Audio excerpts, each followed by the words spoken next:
बिस्मिल्लाहिर्रहमानिर्रहीम अल्लाहुम्मा सल्लि अला सय्यिदिना मौलाना मुहम्मद व बारिक वसल्लिम वसल्लि अलैहि। अक्सर आपने देखा होगा जब कोई उस्ताद होता है और उसको हिफ़्ज़ की क्लास मिलती है, वो परेशान होता है। पहले दिन आकर, दूसरे दिन, तीसरे दिन आकर बस औक़ात तो उसको बच्चे इतना परेशान कर देते हैं कि वो जगह छोड़ने पर मजबूर हो जाता है। चूँकि उसको इस इलाके का पता नहीं होता, किस तरीके से बच्चों को सँभालना है, मुंतज़िमीन से किस तरीके से बात करनी है, इस क्लास की कैफ़ियत कैसी मालूम करनी है, बच्चे को आगे कैसे चलाना है। बहुत सारी चीज़ें हैं जिनमें हमें परेशानी होती है। तो यहाँ मैं उस क्लास से मुतालिक इंशाअल्लाह बात करूँगा, या उस उस्ताद से मुतालिक कि जो नया आया है और इसकी ये नई जगह है। तो पहले नंबर पर हमने जो काम करना है वो ये है कि तमाम बच्चों की मंजिल हमने सुन लेनी है, यानी कि हमने जायज़ा ले लेना है।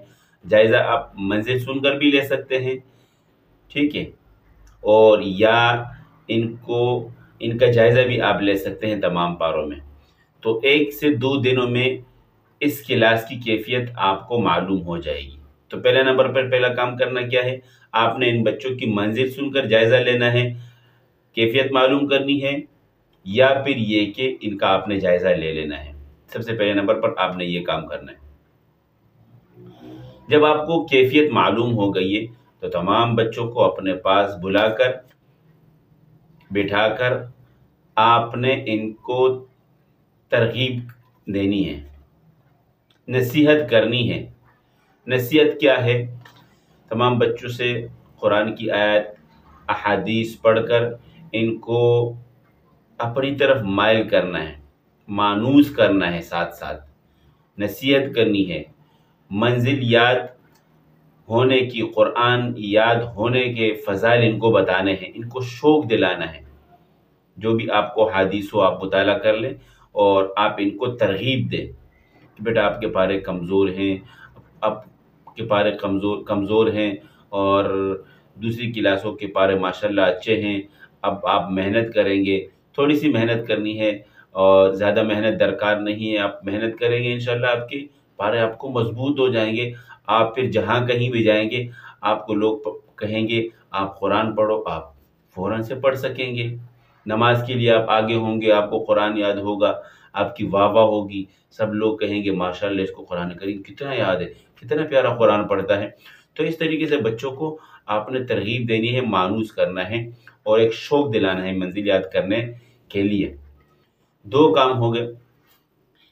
तीसरा जो काम है वो आपने ये करना है कि बच्चों से इनकी राय मालूम करनी है मंजिल याद करने से मुताल्लिक, कि बेटा आप बताएं, आप रोज़ाना में अगर आप मंजिल सुनाएं कितने पारे आप सुना सकते हैं? साजी मैं 1 पारा सुना सकता हूँ। इनको तो आपने तरग़ीब दी होगी, जज्बा इनके अंदर बेदार हो चुका होगा।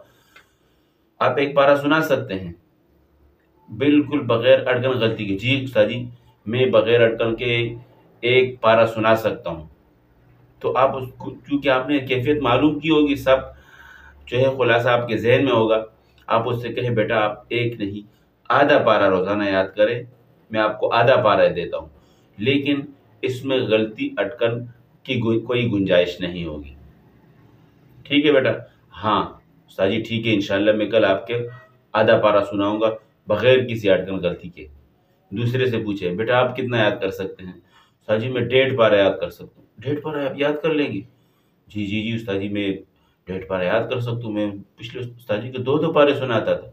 अच्छा नहीं बेटा आप 1.5 पारा नहीं, आप 3 पाव याद करें, लेकिन अटकन ना हो, गलती ना हो, मजबूत आपको पारा याद होना चाहिए। ठीक है बेटा? हाँ उस्ताद जी ठीक है।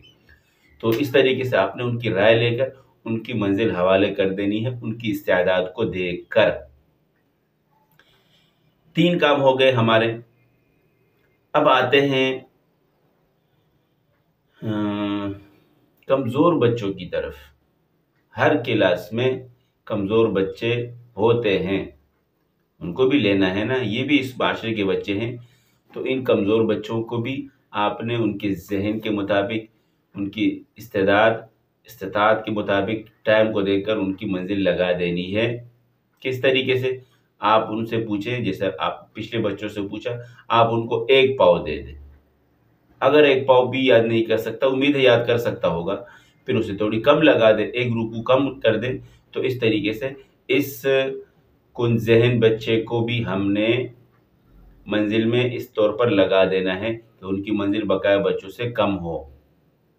अच्छा, साथ-साथ इस बच्चे के साथ, बल्कि तमाम बच्चों के साथ, लेकिन ज़्यादा इस बच्चे के साथ हमने क्या करना है, डांट-डपट नहीं करनी है, इसके एतमाद को ख़राब नहीं करना है, इसके हौसलों को बढ़ाना है, इसकी हौसला अफ़ज़ाई करके, शाबाश देकर, वेरी गुड कहकर इसके हमने हौसले को बुलंद करना है और साथ-साथ नरमी इख्तियार करनी है इसके साथ, नरमी, ठीक है? तो इस तरीके से इस कमज़ोर बच्चे को हमने चलाना है। अब जो मैं चीज़ बताने चला हूँ, वो इंतहाई अहम है। इन तमाम जो मैंने चीज़ें बताई हैं, सबसे ज़्यादा अहम चीज़ जो अभी मैं बताने चला हूँ वो है, अगर आपने ये चीज़ सीख ली है तो यकीन माने आप जहाँ कहीं भी जाएंगे, किसी शहर, किसी मुल्क, किसी गैर मुल्क में भी जाएंगे, लेकिन अगर आपने ये चीज़ सीख ली है तो आपके लिए कोई परेशानी नहीं होगी। वो क्या है? बच्चों के मिजाज को समझकर, बच्चों के मिजाज को समझकर उनसे काम लेना, उनको काम देना। अगर आपने एक चीज़ सीख ली है, समझे आपने पूरी क्लास फदा कर ली।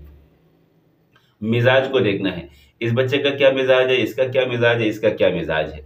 ये बच्चा ऐसा है कि इसको मैं हल्का सा भी ऐसा देखता हूँ तो हाँ यार, ये ट्रैक पर चल पड़ता है। इस बच्चे को मैं नसीहत करता हूँ, 2 बातें करता हूँ, वो उस ट्रैक पर चल पड़ता है। इस बच्चे को मैं थोड़ी-सी सख्त बात करता हूँ, वो चल पड़ता है, ठीक है। इस बच्चे को मैं थोड़ा-सा डराता हूँ नाज़िम साहब के पर्चे से कि भाई आपने पर्ची लानी होगी फ़लाँ चीज़, तो वो बच्चा मुतहर्रिक हो जाता है। ये मिज़ाज आपने समझना है। बाज़ बच्चे होते हैं वो थोड़ा-सा आपसे शुग़ल करते हैं, ठीक है। कुछ मज़ाही मिज़ाज होता है उनका, अपने घर की तरफ से उनको मिला होता है, तो उनके साथ आपने उसके मुताबिक एक दायरे में रहकर उनसे थोड़ा-सा आप गपशप करें, ठीक है। और गपशप, हाँ, गपशप की बात आ गई है, क्लास में आप संजीदा रहें, बाहर अपने शागिर्दों के साथ प्यार और मोहब्बत से पेश आएँ।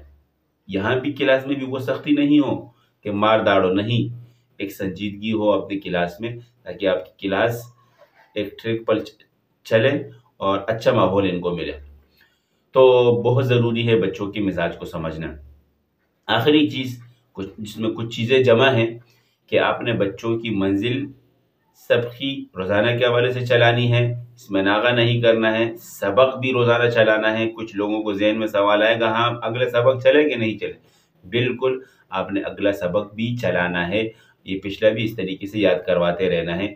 फिर आगे क्या चलना है, क्या तरतीब इख्तियार करनी है, कुछ वीडियोज़ मेरी मौजूद है, आप वो देख सकते हैं इंशाअल्लाह। उसमें आप पूरी तफ़सील दी है, बल्कि मैं जो है नीचे डिस्क्रिप्शन में उस वीडियो का लिंक भी शेयर कर दूँगा कि आगे 2 पारे हो जाए, 3 पारे हो जाए, उसमें आपने क्या करना है, वो आपके सामने इंशाअल्लाह पूरी तफ़सील उसमें मौजूद है। तो उम्मीद करता हूँ आपको वीडियो पसंद आई होगी और अपने दोस्तों के साथ इस वीडियो को ज़रूर शेयर करें। साथ में मुझे कमेंट में भी बताएँ कि हाँ यार, मेरे यहाँ तरतीब है, मैं इस तरतीब को लेकर चलूँगा। साथ-साथ मेरे चैनल को जिसने सब्सक्राइब नहीं किया है, वो ज़रूर सब्सक्राइब करें।